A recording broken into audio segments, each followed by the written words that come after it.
Ang kwento ni Tomby. Ang kwentong ito ay hango sa totoong buhay. Mula ito sa isa nating tagapakinig na itago na lang natin sa pangalang Gino. Walang eksaktong taon. Probinsya ng Capiz. Gino, Manny, kayo na nga ang lumakad. Puntahan niyo ang bahay doon sa gawing dulo ng barangay. May nagpunta dito nakatira sa lugar eh. Ayon sa kanya, nawawala daw yung dalawa sa mga alaga niyang biik. Hindi ito ang unang beses na nangyari. Wika ni Kapitan Mando. Bakit po hindi na lang tayo magpatawag ng mga kapulisan para mag-imbestiga? Tanong ni Gino. Gino, baboy ang nawawala, hindi tao. Sa palagay mo ba papansinin ng mga pulis ang ganoong kaso? Kung tao din na may kagagawan, bakit hindi ka? Trabaho din nila yun ah. Ay naku, ang hilig mo talagang mamiloso po no? Maliit na kaso lang ito ng pagnanakaw. Maaari naman nating lutasin. Kung talagang mapapatunayan na tao ang may gawa, saka tayo magpapatawag ng pulis. Kaya sige na, bilisan nyo ng kumilos. Pag-uusap ng binata at kapitan. Nanunungkulan bilang tanod itong si Gino sa barangay. Kasama ang pinsang si Manny. Sila ang ilan sa mga kalalakihang nangangalaga ng kapayapaan sa lugar. Kilalang mga sanggano at basagulero. Kaya naman nakaisip ng paraan ng kapitan para pakinabangan ang tapang ng dalawang binata. Noong una, diskumpiyado ang tao sa mga ito dahil sa negatibong tingin nila sa binata. Ngunit sa tamang paggabay ni Kapitan Mando, nagbago ang ugali ng dalawang binata. Napansin ko lang, Gino, bakit kaya tayo ang palagi inuutusan ni Kapitan? Lalo na kapag sa ganitong mga lakad. Wika ni Manny. Sino pa bang maaasahan niya? Parang tayo lang naman yung matinong tanod sa barangay na to. Tara na nga, bilisan mo. Tanghali na may pupuntahan pa ako Tugon ni Gino. Maya-maya ay narating na mga ito ang sinasabing lugar. Kaagad nagtanong sa mga tao. Ngunit wala ding nakuhang matinong sagot. Paano natin ngayon malulutas ang kaso kung ayaw makipagtulungan ng mga taga rito? Wika ni Manny habang nag-iikot sa paligid. Wala naman tayong magagawa Hindi rin naman natin sila pwedeng pilitin. Kung ayaw nila makipagtulungan, tara na, sabihin na lang natin kay Kapitan na wala talaga tayo mapagtanungan dito. Tugon ni Gino. Akmang lalakad na sana ang mga ito nang bigla silang tawagin ng isang matandang lalaki. Sandali lang mga iho. Gusto nyo bang malaman kung sino ang nagnanakaw ng mga baboy, hindi ba? Tanong na matanda. Bakit Manong? Alam mo ba kung sino ang nagnanakaw ng mga baboy dito? Tugon ni Gino. Hindi sino, kundi ano? Ano ang ibig niyong sabihin, Manong? Aswang ang kumukuha ng mga baboy dito. Ayaw niyong maniwala. Tingnan niyong maigi ang likod ng babuyan. Siguradong may makikita kayong bakas doon. Pag-uusap ng dalawa. Napalingon si Gino kay Manny na nooy nakangiti ng nakakaloko. Teka Manny, ano bang tinatawa-tawa mo dyan? Tignan mo ang likod ng mga babuyan. Wika ng binata. Sumunod naman ang pinsan. Ngunit napailing na lamang ito habang nakangiti. Maya-maya ay napahinto ang binata at tumingin kay Gino. Naku, tignan mo Gino. Mukhang tama nga yung sabi ng matanda. May naiwan ngang mga bakas dito. Wika ni Manny. Dali-dali namang pumunta si Gino. At pagkarating nito sa kinaroroonan ni Manny, kaagad niyang binatukan ang pinsan. Ay nako, kahit kailan ka talaga, sira ulo ka eh. Dumi ng baboy yan eh.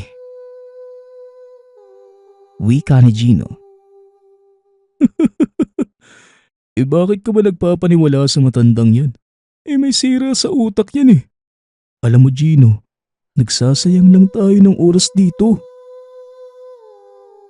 Tugon ni Manny. Nilingon nito ang matanda at wala na ito sa kinatatayuan. Mukhang ang nauto ako na matandang yun. Tara na nga, bumalik na lang tayo sa barangay. Wika ni Gino. Hindi mo kilala yun? Si Mang Ingo. Matagal ng pag-aala-gala yan dito sa bayan. Hindi mo ba siya naaalala? Siya yung matandang nagpakalat na aswang daw si Mang Puldo. Tsaka siya din yung nagsabing mangkukulam si Aling Edad eh. Tugon ni Manny. Napakamot na lamang ng ulo si Gino dahil napagtanto nitong tama ang sinasabi ng pinsan. Oh, natatandaan ko na. Bakit hindi ko siya kaagad nakilala? Wika ni Gino. Nang makarating ang mga ito sa barangay, sinulubong sila ng kapitan at may dala itong masamang balita. Mabuti naman at nandito na kayong dalawa. Gino, puntahan mo ang tatay mo. Mukhang nakikipagbasag ulo na naman doon sa sugalan eh. Wika ni Kapitan Mando. Ano po? Si tatay talaga. Walang magawa ng tama oh. Salamat po Kapitan ha. Tugon ni Gino. Dali-daling tumakbo ang binata upang puntahan ng ama sa pasugalan. Nadatnan niya itong nakikipagsuntukan sa dalawang kalalakihan. Nilapitan niya ito upang awatin. Ngunit sa halip na tumigil, nasuntok pa ito ng isa sa mga kaaway ng ama. Walang hiya ka. Inaawat ka na. Manununtok ka pa? Wika ni Gino. Sabay palo ng yantok na baston sa binti ng lalaki. Dahilan para mapaluhod ito. Hinampas naman ng silya ng isa pang lalaki ang binata. Ngunit nagawa niya itong sanggain gamit ang isa pang baston. Biyasa sa larangang arni si Gino. Isa ito sa mga dahilan kung bakit siya kinakatakutan sa lugar. Pinagpapalo nito ang dalawang kalalakihan para huminto na sa pagsalakay. Ilang sandali pa ay dumating na ang mga pulis. Hinuli ang mga ito kasama ang ama. Mabuti na lamang at nakasuot ng uniforme ng tanod ang binata, kaya hindi ito nasama sa mga nahuli. Sinundan pa nito ang ama papunta sa presinto at kinausap. Ano na naman ba kasi yung nangyari tay? Bakit ka na naman napaaway? Tanong ni Gino. Hindi naman ako ang nagumpisa ng away, Gino. Ang totoo niyan umawat lang din ako sa kanila. Pero minasama ng dalawang yun ang ginawa ko. Sa halip na sila yung mag-away ako pa ang pinagtulungan nila. Tugon ni Tatay Leo. Pag ganun tay, huwag ka na lang makialam. Oo, magaling kang makipaglaban. Pero isipin mo naman matanda ka na Hindi na kagaya ng dati na malakas at mabilis kang kumilos. Ay nako anak, hindi mo lang nakita kanina kung paano ko pinagbagsak yung dalawang yon. Makulit lang talaga Ayaw pang magpaawat. Ayan tuloy. Ay nako day. Bueno, nakausap ko na si Hepe. May nakakita nga na hindi ikaw ang nagsimula ng gulo. Inaayos lang yung mga papeles. Lalabas ka na din. Huwag na sanang maulit to, tay, ha? Pinag-aalala mo ko eh. Idagdag mo pa tong si Kapitan Mando. Akala ko naman kung anong nangyari sa'yo. Pasensya ka na, anak, ha. Hayaan mo. Hindi na mauulit at mananahimik na lang ako sa bahay.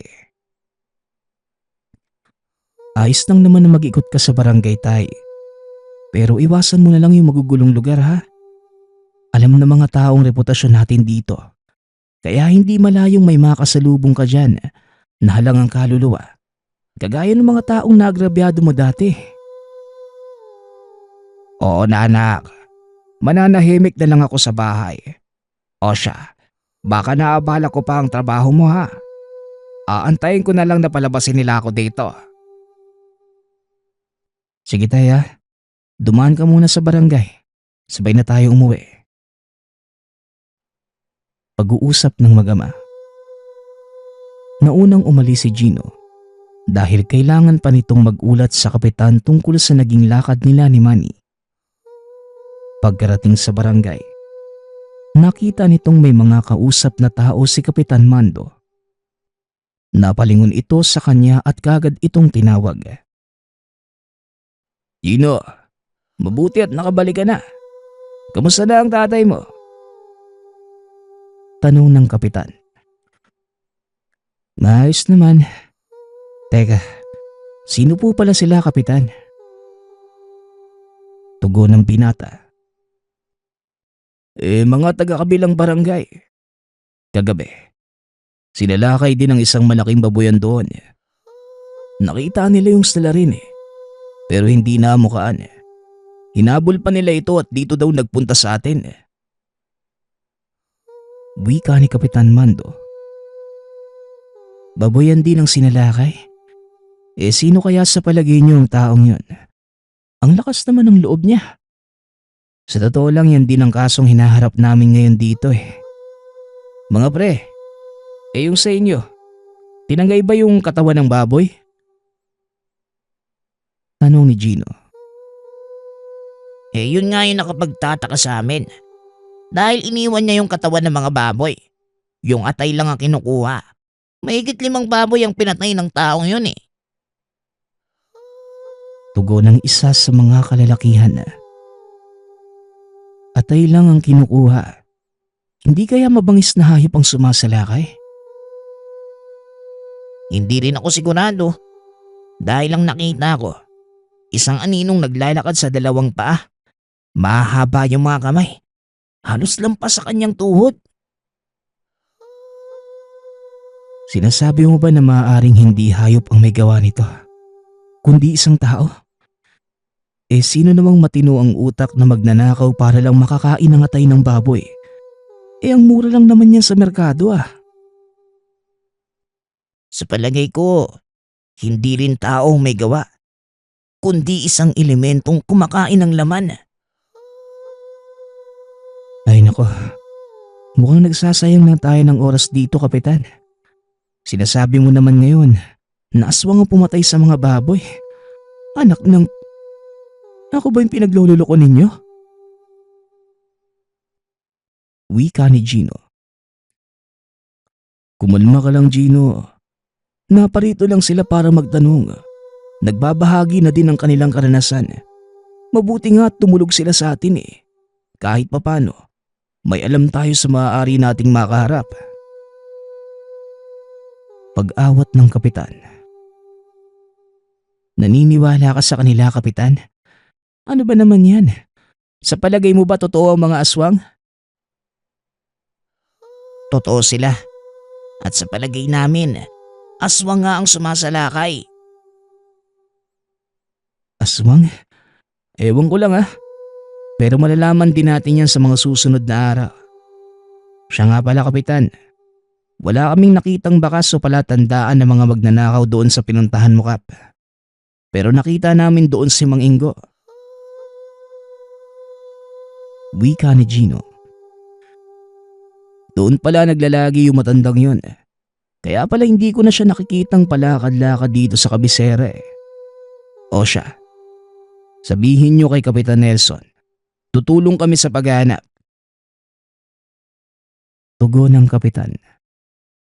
Matapos makipag-usap ay nagpaalam na ang mga kalalakihan mula sa kabilang barangay.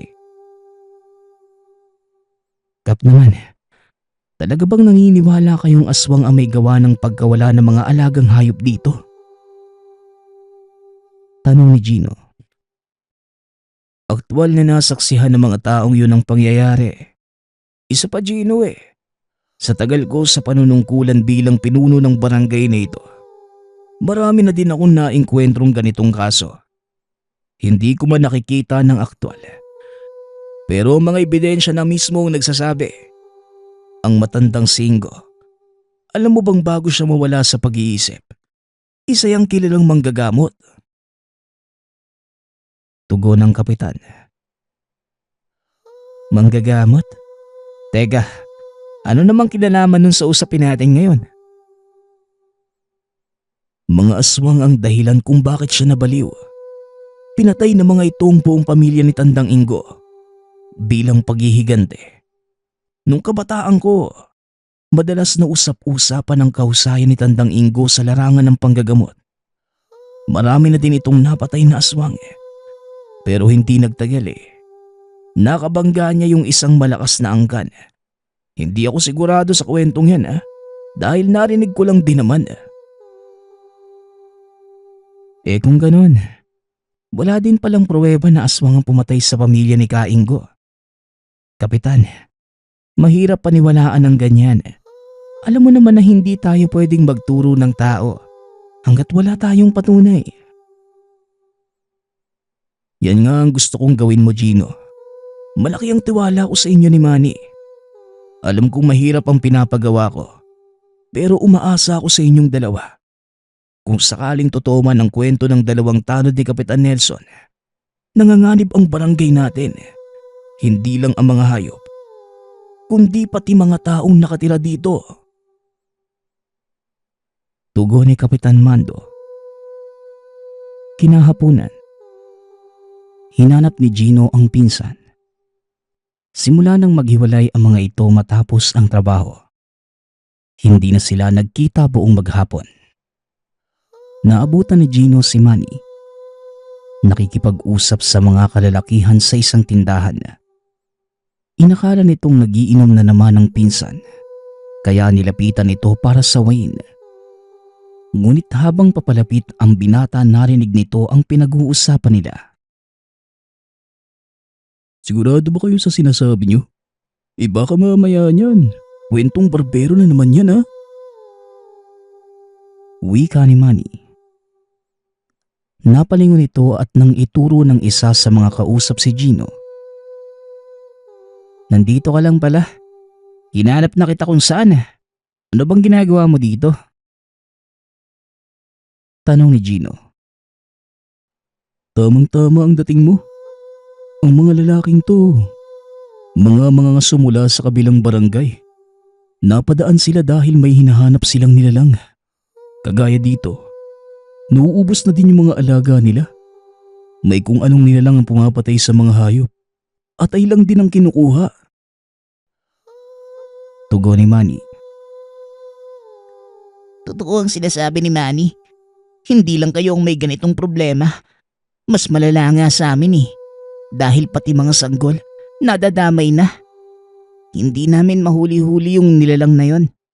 Masyado siyang mabilis kumilos At kung maabutan man namin, wala kaming panama dahil napakalakas nito at madulas pa ang katawan. Wika ng isa sa mga kalalakihang si Boyong. Ayoko mang aminin, Gino, pero mukhang tama nga yung baliw na si Mang Ingo. Dagdag ni Manny. Ganyan din ang kasong idinulog ng mga tanod ni Cap Nelson mula sa Dolores. At isang paraan lang para malaman natin kung talagang totoo ang usap-usapan, Manny. Samahan mo ko. Hahanapin natin sa Tandang Ingo. Wika ni Gino. Matapos makipag-usap sa mga kalalakihan, lumakad ang dalawa para hanapin si Tandang Ingo.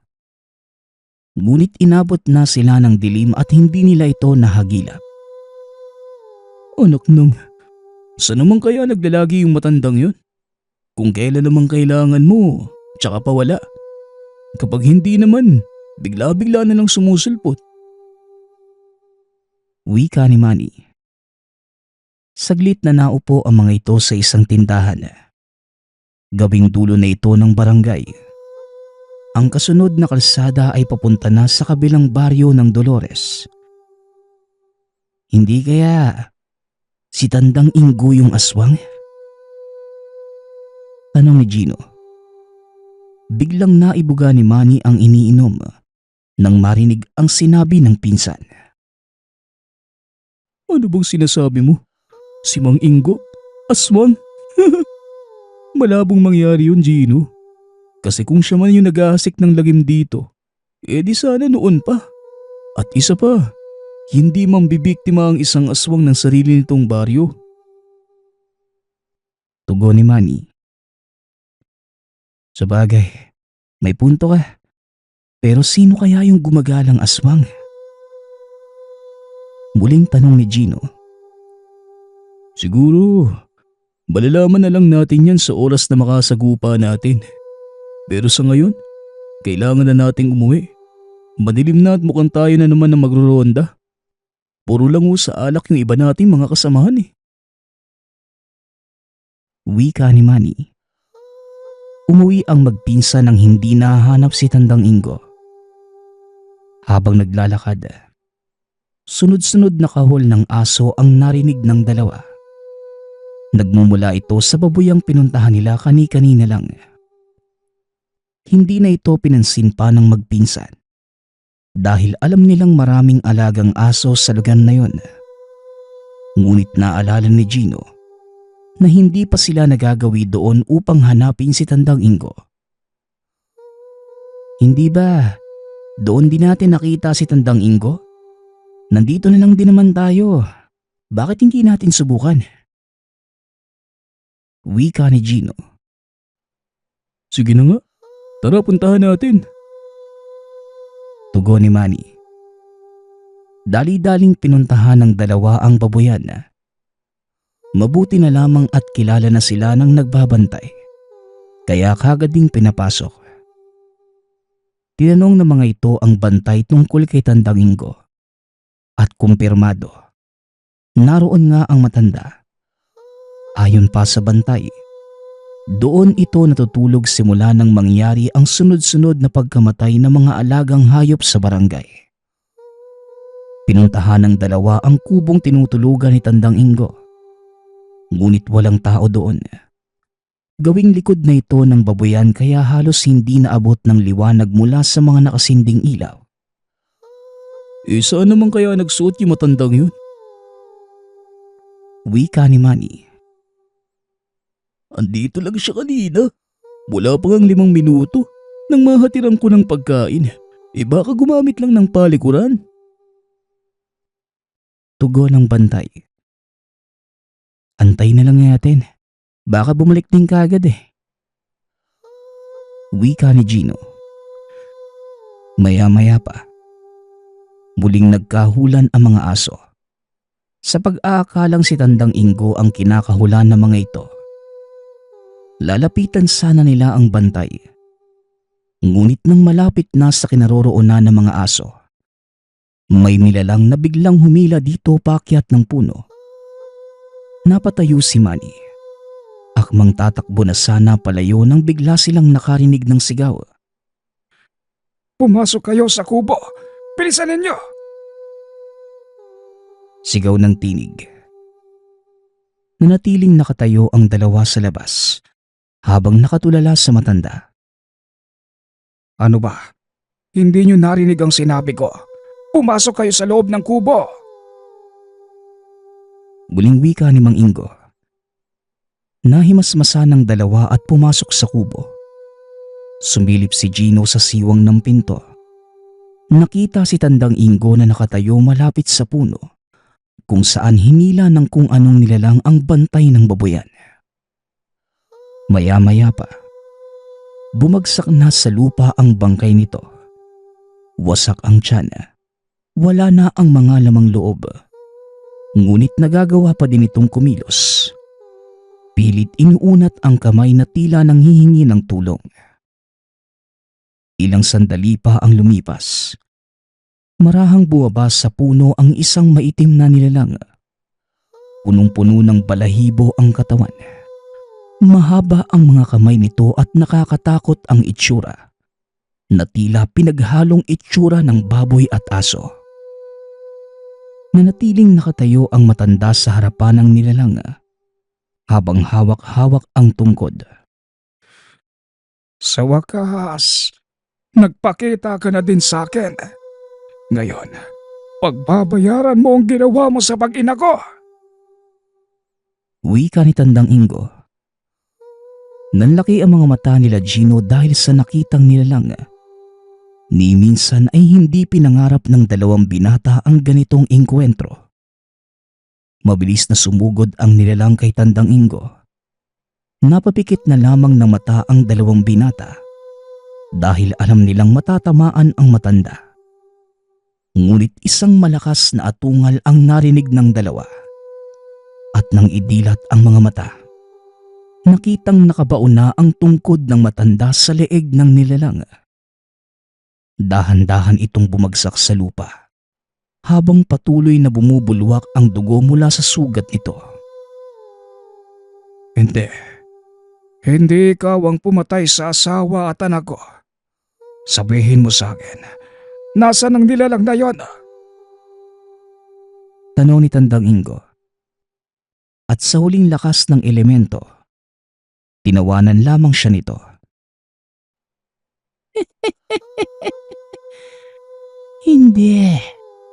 Hindi mo kami malilipol, Tanda. Uli na para gawin mo pa yon. Masyado na kaming marami. Tugo ng aswang. Matapos ay nalugutan din ito ng hininga. Mabilis na nilapitan ng dalawa ang matanda. Hindi nila akalaing ganong kahusay sa pakikipaglaban si Tandang Ingo. Ano po yung nilalang na yon, Tandang Ingo? Tanong ni Gino. Hindi pa ba malinaw sa inyo ang lahat? Isa yang aswang. Sila ang pumapatay ng mga alagang hayop dito sa baryo. Ayaw nyo lang maniwala sa matandang baliw eh. Ayan, putulin mo ang ulo at dalhin mo kay Kapitan. Tugo ng matanda.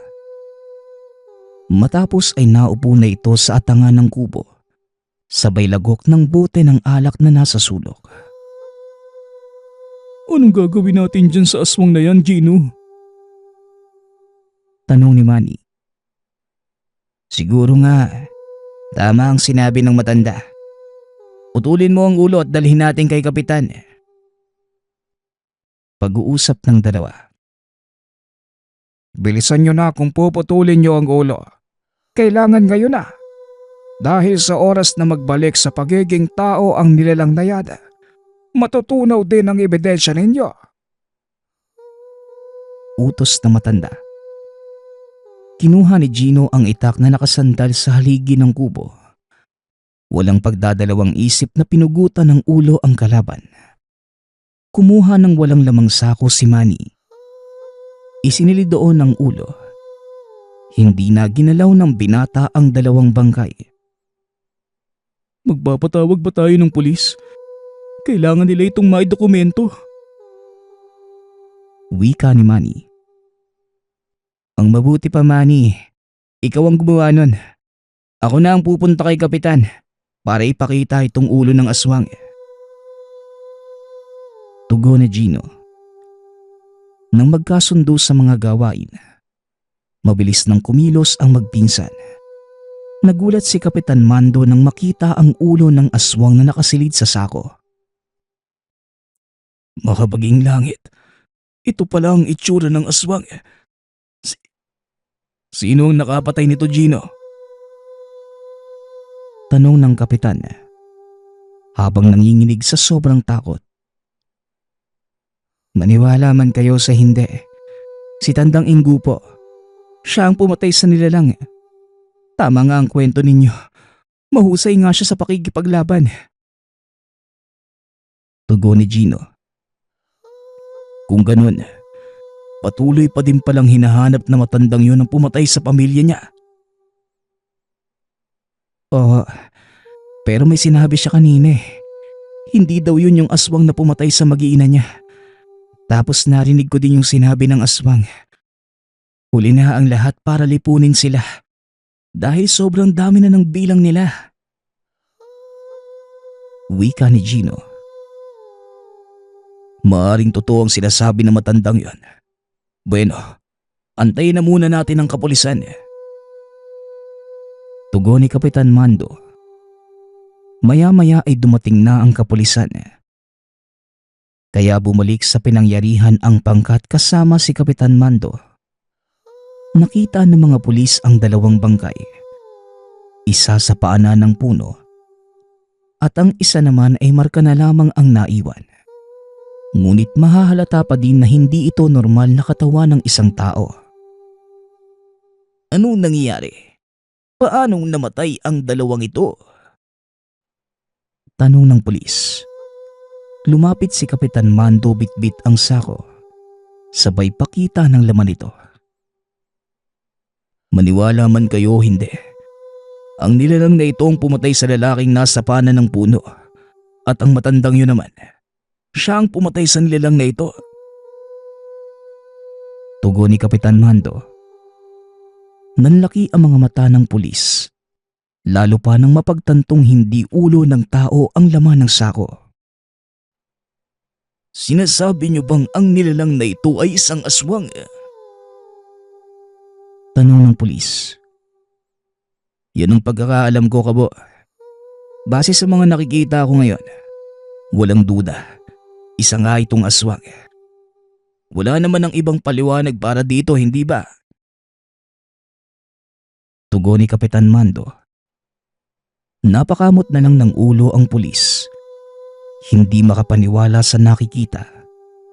Iminungkahi nito na wag nang ilabas sa publiko ang nangyari dahil maaari itong magdulot ng mas malaking kaguluhan. Ang mabuti pa, wag na ninyong sabihin sa iba ang nangyari. Wala akong nakita. Wala din akong narinig. Sa makatuwid, hindi naganap ang lahat ng ito.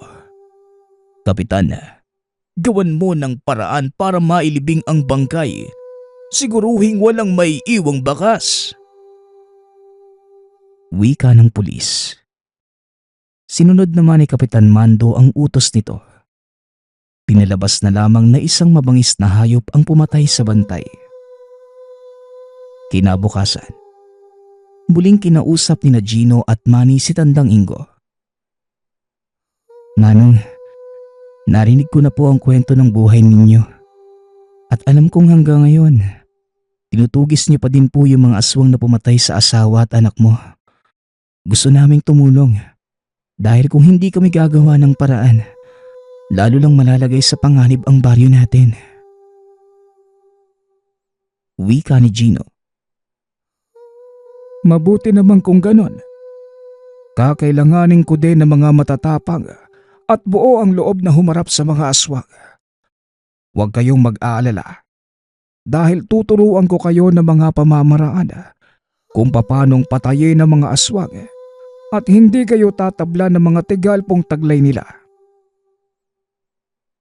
Tugon ni Tandang Ingo. Nang araw ding yun, ibinaliwanag ng matanda ang dapat nilang gawin, kung ano ang sandatang gagamitin at kung paano nilang maiisahan ang aswang. Hindi ako makapaniwalang hahantong tayo sa ganito, Gino. Noon, nakikipag-away lang tayo sa kapwa nating kabataan. Ngayon, usang gala. Aswang na ang kalaban natin. Wika ni Manny. Ganon din naman ako, Manny. Siguro nga, may mga bagay tayong hindi nauunawaan sa mundo. At ito ang isa sa mga yon. Tugon ni Gino. Aaminin ko, parang naduwag ako bigla. Pero wala na eh. nandito na lang din tayo. Ano, handa ka na bang makipagbugbugan sa mga aswang? Para lang din naman siguro nakikipag-away ka sa normal na tao, pinsan. Basta dating gawi ah. Bantayan mo ang likod ko. Ako namang bahala sa'yo. Pag-uusap ng magpinsan. Kasalukuyang nakupo ang dalawa sa atangan ng kubo ni Tandang Ingo. Maya-maya ay lumabas na ang matanda. Iniabot sa kanila ang dalawang maliit na botelya. Ang laman ng mga botelyang yan, isang uri ng lanang kukulo lang kapag malapit na ang mga aswang. Magsisilbi din itong sabulag para sa inyo. Nang sa gayon, hindi malaman ng mga aswang ang kinaroroonan ninyo. Wika ni Tandang Ingo. Ano naman po ang plano ninyo, Manong? Paano natin sila uhulihin? Tanong ni Gino. Isang beses sa isang buwan, sabay-sabay na lumalabas ang mga aswang. Ito ay sa unang pagdilim ng buwan. Sa mga sandaling yon, hindi nila kayang pigilan ng pagkasabik sa laman ng tao. Pagpapaliwanag na matanda. Dagdag pa nito na sa tuwing madilim ang buwan, hindi kontrolado ng mga aswang ang kanilang mga sarili. Para lamang silang gutom na hayop na ang tanging gustong gawin ay pumatay at kumain. Hindi ba sinabi ng aswang na napatay ninyo, marami na sila? Paano kung totoo yun? Paano kung pagtulungan nila tayo? Tanong ni Gino. Hindi lumalakad ang mga aswang ng sabay-sabay sa ganitong okasyon. Wala silang pakialam sa mga kasama. At sa oras na magkasabay-sabay sila sa iisang lugar, paglalabanan nila ito hanggang sa maiwan ng pinakamalakas. Sa gagawin nating plano, iipunin natin sila sa iisang lugar sa pamamagitan ng pain nating inihanda. Hahayaan natin silang maglaban-laban hanggang sa iisa na lamang ang matira. Saka tayo lulusob. Pagpapaliwanag ni Tandang Ingo. 2 araw mula ngayon. Yun ang unang pagdilim ng buwan. Kailangan malaman ni Kapitan ang plano natin. Nang sa ganun, makapagpadala siya ng karagdagang tulong. Wika ni Manny. Hindi, Manny. Hindi natin kakailanganin ng maraming tao. Sa labang ito, utak ang dapat pagganahin. Gamitin mo ang sandatang wala sa kalaban mo. Tugon ni Tandang Ingo. Matapos ang pagpupulong ng tatlo, nagpaalam na ang dalawang binata dahil kailangan nilang magronda ng gabing yun. Aktibo na din ang ilan sa mga kasamahan dahil sa pangyayari. Maganda din pala ang idinudulot ng paglantad ng mga aswang, no? Tingnan mo yung mga kasama natin. Ang sisipag ng magronda, oh. Wika ni Gino. Natawa naman si Manny sa sinabi nito. Oo nga, pinsan eh. Dati, 2 lang tayo ang nag-iikot tuwing gabi. Pero ngayon, halos magkabanggaan na lahat ng mga tanod. Tugon ni Manny. Mabuti na ang ganito. Kahit papano, nararamdaman ng mga taong ligtas sila. Tara, doon tayo sa kabilang bahagi. Ang dami na nila dito eh. Muling wika ni Gino. Wala namang nangyaring kakaiba ng gabing yun. Maging na mga sumunod na araw. Hanggang sa sumapit ang itinakdang hapon. Yun ang pinakaaantay ng dalawang binata. Kinahapunan ng araw na yon, nagpunta ang dalawa sa kubo ni Tandang Ingo. Nakatay na ang mga biek. Inihiwalay na ang mga atay at iba pang lamang loob. Ibinungkos ito na matanda at sinabit sa iisang puno. Gino, ikaw ang magbabantay sa punong ito. At ikaw naman, Manny, Isabit mo sa gawing yon ang dalawang katawan ng biik. Matapos yan, tulungan mo kong isaboy ang dugo sa paligid ng lugar na ito. Nang sa ganon, maamoy ng mga aswang. Makikita ninyo kung paano silang dumapo na parang mga langaw. Wika ni Tandang Ingo. Nang matapos ang lahat ng paghahanda, saglit na nagpahinga ang tatlo. Hinahasa ng matanda ang itak habang nagbibigay ng huling panuto sa dalawang binata. Sa kalagitnaan ng pag-uusap, dumating si Mang Leo at may nakasukbit na itak sa bewang. May hawak ding sibat na gawa sa tanso. "Tay, anong ginagawa niyo dito?" tanong ni Gino. Hindi ba nasabi sa inyo ni Maestro Ingo? Nakasama ako sa labang ito. Tugon ni Tatay Leo. "Hindi po eh. Pero teka, Maestro Ingo?" Oo, Gino. Si Tandang Ingo ang naging maestro ko noon. Pero inihinto ko ang pagsasanay dahil naramdaman kong hindi para sa akin ang panggagamot. Tumigil ka nga sa mga dahilan mo, Leo. Tumigil ka sa pagsasanay dahil kailangan mong buhayin ang mag-iina mo. Nauunawaan ko naman ang naging pasya mo. Pero sana, nagpaalam ka man lang ng maayos. Pasensya ka na, Maestro. Natakot lang din ako sa pwede mong sabihin sa akin eh. Ayos lang. Ang mahalaga, naging masaya ka sa buhay na pinili mo. O ano, handa ka na bang makipagsagupaan ulit? Matagal na panahon na akong namahinga. Pero hindi pa naman pumupuro lang kalamang itinuro niya sa akin, Maestro. Pag-uusap ng dalawang nakakatanda. Nakatitig lamang si Gino sa ama habang pinapakinggan ang sinasabi nito. Alam ng binatang magaling makipaglaban si Tatay Leo, pero hindi nito inakalang naging mag-aaral ni Tandang Ingo ang ama. Sinimulan na ng dalawang binata ang paglalagay ng mga pain. Nagawa na ding isaboy ni Tatay Leo at Tandang Ingo ang dugo sa paligid. Nasa ayos na ang lahat. Sa ngayon, aantayin na lang natin ang pagdating ng mga lintik na aswang na yan. Wika ng matanda. Kanya-kanyang pwesto ang mga ito sa tinalagang lugar. Umakyat sa puno si Gino, samantalang si Manny naman ay nagtago sa likod ng malaking bato. Sina Mang Leo at Tandang Ingo naman nasa loob ng kubo. Halos makaidlip na sa pag-aantay si Gino, ngunit walang dumarating na mga aswang. Bababa na sana ito ng puno upang magbawas, nang biglang naramdamang kumulo ang lanang nakasilid sa bulsa. Tinignan nito si Manny. Nakitang sumisenyas ang pinsan.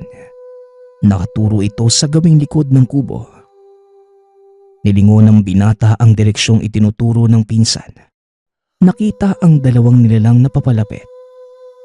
Napangiti ang binata dahil kinagat na mga ito ang kanilang pain. Magiging masaya to. Rumble na mga aswang! Wika ng binata. Maya-maya pa, isa-isa nang naglabasan ang mga nilalang mula sa iba't ibang direksyon. Hindi makapaniwala si Gino sa dami ng bilang ng mga aswang na nagsisipagdatingan. Maya-maya pa, nagtipon na ang mga ito sa sinaboy na dugo.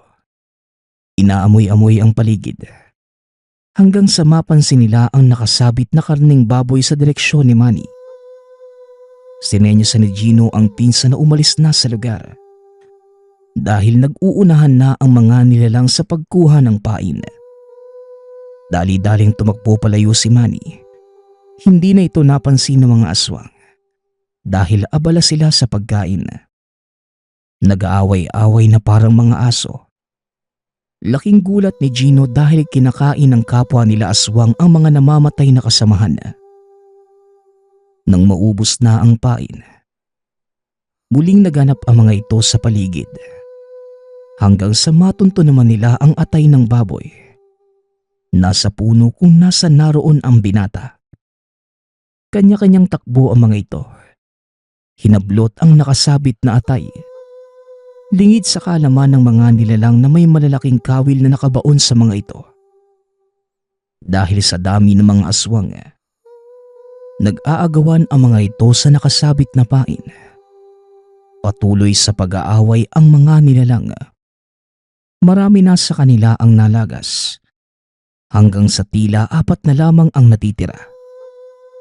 Pinapaikutan ng mga ito ang nakasabit na atay habang binabantayan ng kilos ng mga kasamahan.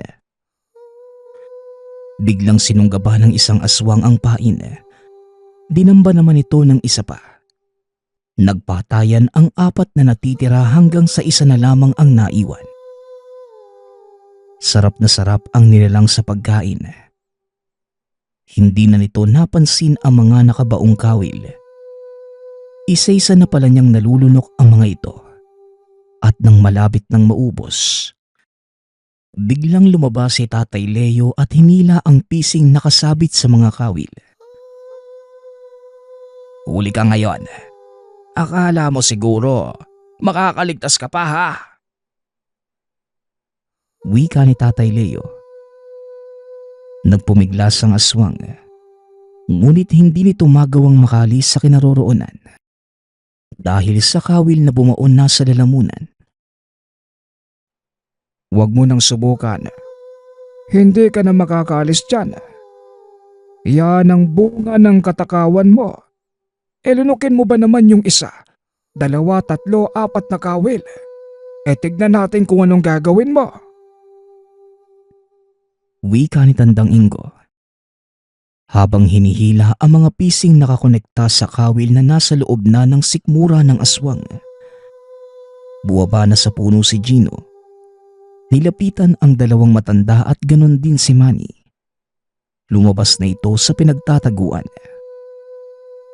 Ano nang plano niyong gawin sa isang yan? Tanong ni Gino. Hindi na siya makakaalis dyan. Antayin nating mag-umaga para makabalik na sa anyong taong aswang na yan. Saka natin tatanungin kung ano ang talagang pakay nila sa lugar na ito. Tugon ni Tandang Ingo. Halata ang gigil sa boses nito. Ngunit kailangan niyang pigilan ang sarili dahil may mas mahalaga pa silang dapat gawin. At ito ay ang malaman ang totoong pakay ng mga aswang. Sinigurado ni Mang Leo ang mga pisi. Naglagay din ng pinaghalong abo, asin at apog ang matanda sa paligid ng aswang para hindi na ito makaalis sa kinaroroonan. Ilang sandali pa, tuluyan ng sumilip ang araw. Unti-unting bumabalik sa anyong tao ang nilalang. Nanlaki ang mga mata nila Tandang Ingo nang makita kung sino ang aswang. Isang babaeng walang saplot ang tumambad sa kanilang harapan. Nilapitan ito ni Gino upang abutan ng damit. Hindi na makapagsalita ang babaeng yon dahil sa dami ng kawil na nakatusok sa bunganga nito at ang ilan pa nasa loob na ng kanyang sikmura. Hindi ko inaasahan ang pangyayaring ito. Nakakaramdam ako ng awa sa iyo. Pero kailangan mong harapin ang parusa sa mga ginawa niyo. Wika ni Tandang Ingo. Pakiusap. Tapusin niyo na lang ang buhay ko. Hirap na ako. Parang awa niyo na. Gusto ko na lang mamahinga. Pagmamakaawa ng aswang. Walang masabi si Tandang Ingo na mga sandaling yun. Dahil na din sa nararamdamang awa. Ibibigay namin sa iyo ang gusto mong pahinga. Pero sa isang kondisyon. Sabihin mo sa amin ang kinaroroonan ng taong nagbigay sa iyo ng sumpang yan. Tanong ni Gino. Parangalan para sa akin ang mapatay niyo ang taong naglagay sa akin sa ganitong sitwasyon. Ituturo ko sa inyo ang kanilang kinaroroonan. Tugon ng aswang.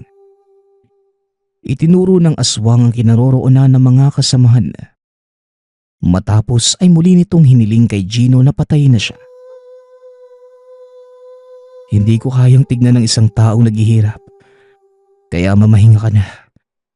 At nawa ay tanggapin ng Diyos ang iyong kaluluwa.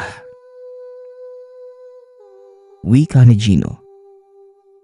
Matapos yun ay marahan itong sinaksak sa dibdib ang babae. Gamit ang sibat ni Tatay Leo. Mahaba pa ang oras. Magpahinga muna kayo.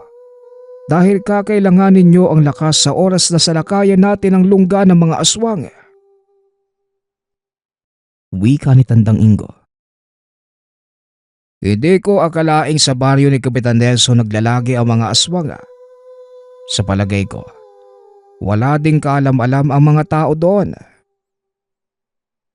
Wika ni Tatay Leo. Duda ko dyan, Leo. Imposibleng hindi alam ng punong barangay ang nangyayari sa kanyang nasasakupan. Ang kutob ko pa nga, pinoprotektahan niya ang mga ito. Tugon ni Tandang Ingo. Napagtanto ni Gino ang sinabi ng matanda. Nang maalala nito ang pagpunta ng dalawa sa mga tanod ni Kapitan Nelson. Tama ka, Tandang Ingo. Naalala ko ang pagpunta ng dalawang tanod ni Kap Nelson. Parang pinapalabas nila na sa barangay natin nagtatago ang mga aswang.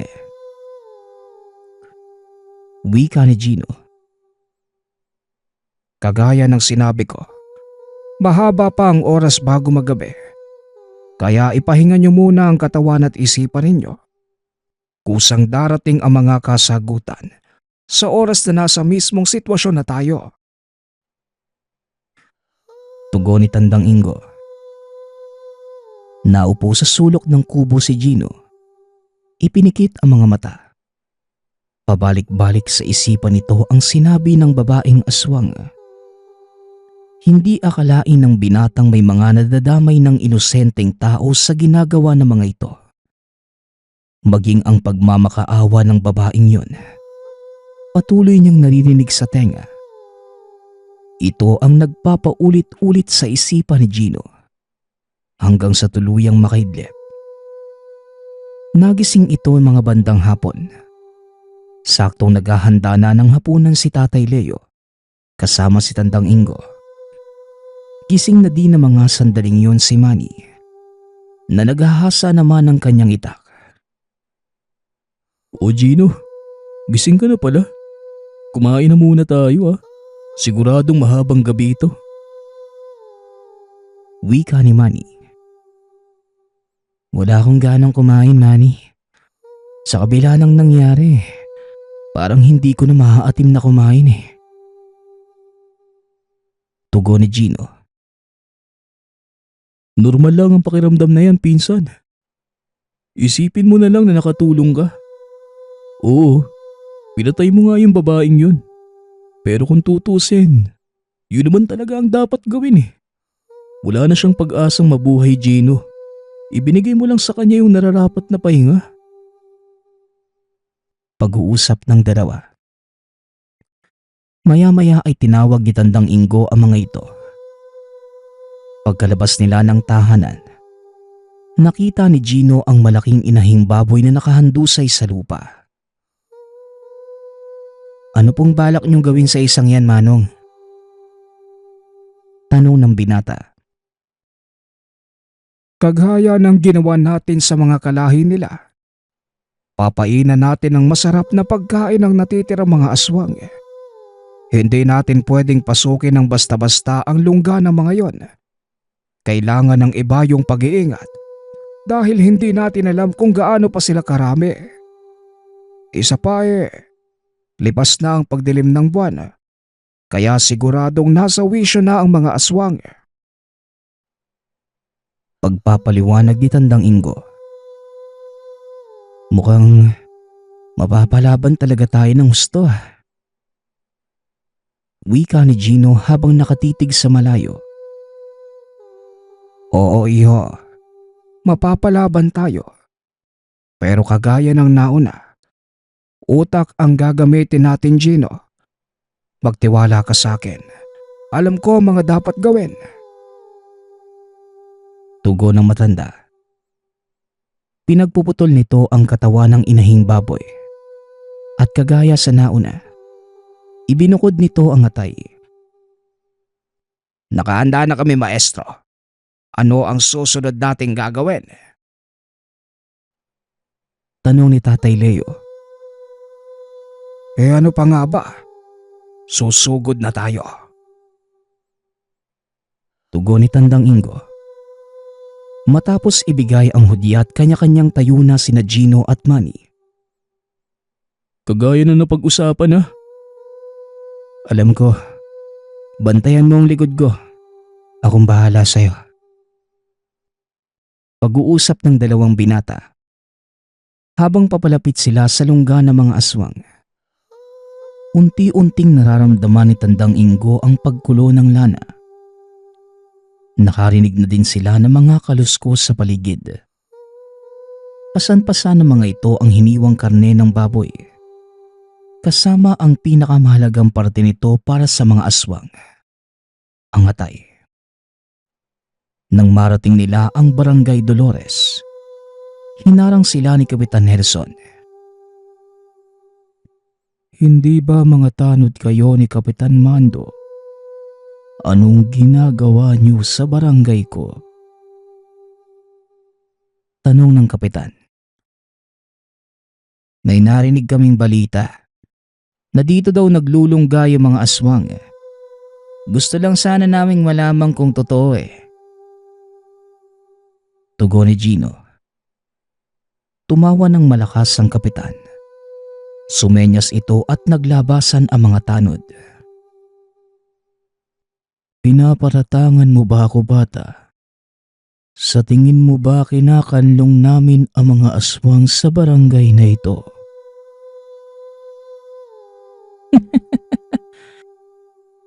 Hindi ako nagsabi niyang, kapitan. Sa bibig mo mismo nang galing ang mga katagang yan. Walang hiya ka. Anong tingin mo sa sarili mo? Ang lakas ng loob mong bastusin ako sa sarili kong teritoryo.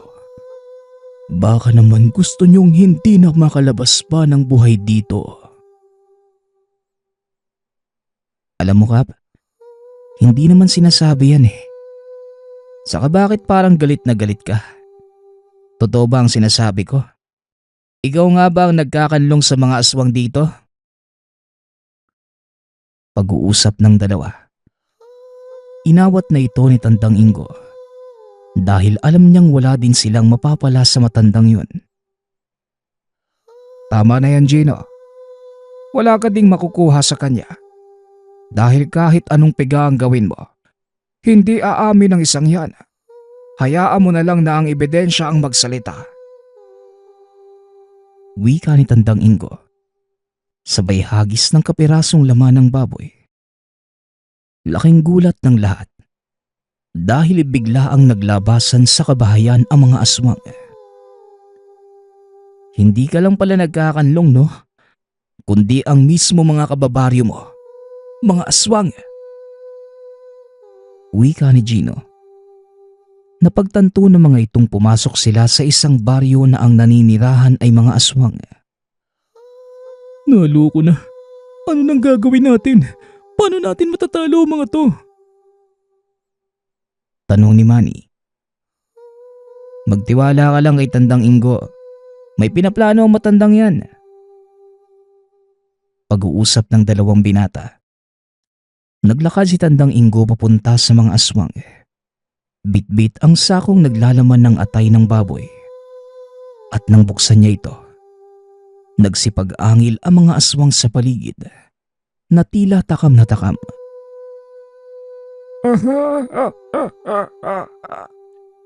Gusto nyo ba ito? O sige, kunin ninyo. Wika ni Tandang Ingo. Marahang lumapit ang mga aswang. Maingat ang mga ito sa kanilang kilos. Habang ang matanda ay nakatayo lamang at hinihintay na sumugod ang mga aswang. O ano ba? Nakakainip na ha. Kumilos naman kayo. Kung hindi, susunugin ko to. Sayang naman ang napakasarap na sariwang atay na ito. Wika ni Tandang Ingo. Biglang nagtakbuhan ang mga aswang. At nang malapit na ang mga ito, inihagis ng matanda ang atay paitaas. Nagsipagtalunan ang mga aswang upang saluhin yon. Nang makuha ng isa sa mga aswang ang atay, nakipag-agawan pa din ang iba pang mga aswang. Lingid sa kalaman ng mga ito na may inilagay na lason ang matanda at matapos kainin ang atay, muling nagsipagtago ang mga aswang. Alam mo Nelson, nakakatuwang tignan yung mga aswang habang masayang kumakain ano? Pero tignan natin kung masisihang ka sa mga susunod na mangyayari. Wika ni Tandang Ingo. Isa-isang nagsipaghiyawan ang mga aswang. Ang ilan sa kanila ay nagtatakbuhan papunta sa kalsada. Laking gulat ni Kapitan Nelson nang nagsipagsabog ang mga katawan ng mga ito. Anong ginawa mo sa mga kababayo ko? Walang hiya kang matanda ka.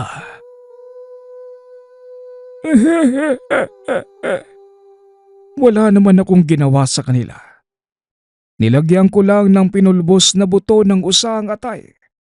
Nagkakaroon ng kakaibang reaksyon ng pulbos kapag nahalo sa katas ng atay at nakapasok ito sa sikmura ng anumang nilalang. Nagiging isa itong buhay na bomba. Tugon ni Tandang Ingo. Isa-isang sumumbulat ang katawan ng mga aswang hanggang sa tuluyan na silang naubos. Tatakas pa sana si Kapitan Nelson kaso nga lang, biglang humarang sa daan si Tatay Leo. At saan ka naman sa tingin mo pupunta, tanda? Wika ni Tatay Leo. Isang malakas na suntok ang binigay nito, dahilan para mawala ng malay ang kapitan. Dinampot ni Tandang Ingo ang itak na nagkalat sa daan at walang pagdadalawang isip na tinagpas ang ulo nito. Sadyang napakasarap makamta ng paghihigante ano? Wika ni Tandang Ingo. Ayon dito, si Kapitan Nelson ang dahilan kung bakit namatay ang mag-ina. Ito ang matagal na niyang hinahanap. Ngayong nakamtan mo na ang hustisya, ano pang binabalak mo, maestro? Tanong ni Tatay Leo. Kagaya ng dati, mananahimik at magpapakalat-kalat sa daan. Bakit mo na itanong? Kung magpapagala-gala ka sa lansangan, bakit hindi ka nalang manirahan sa amin? Doon makakakain ka ng maayos at may bubong ka masisilungan. Mukhang magandang ideya yan ah. O sige, papayag na ako. Pag-uusap ng dalawa. Matapos ang kaganapang yon, tuluyang nalantad sa lahat ang sikreto ng Barrio Dolores at ng kapitan nitong si Nelson. Maliban sa mga aswang na namatay, marami pa ang nakatakas. Ito ang naging misyon ni Gino at Manny. Tinutugis nila ang mga natitirang aswang. Sa ilalim ng pagtuturo ni Tandang Ingo, naging mahusay na antingero ang dalawa. Hindi inakala ng dalawang binata na lubusang magbabago ang kanilang kapalaran dahil lamang sa mga aswang, at lalong hindi nila akalain na ang Karatig Baryo ay pugad na mga aswang na kumakain ng atay ng baboy. Nagpapasalamat nga pala ako sa nagpadala ng ating kwento. Nawa ay nagustuhan niyo ang inyong napakinggan. Nagpapasalamat din ako sa lahat ng sumusuporta sa ating channel. Nawa ay patuloy niyong suportahan at pakinggan ang ating mga kwento. Hanggang sa muling pakikinig. Paalam.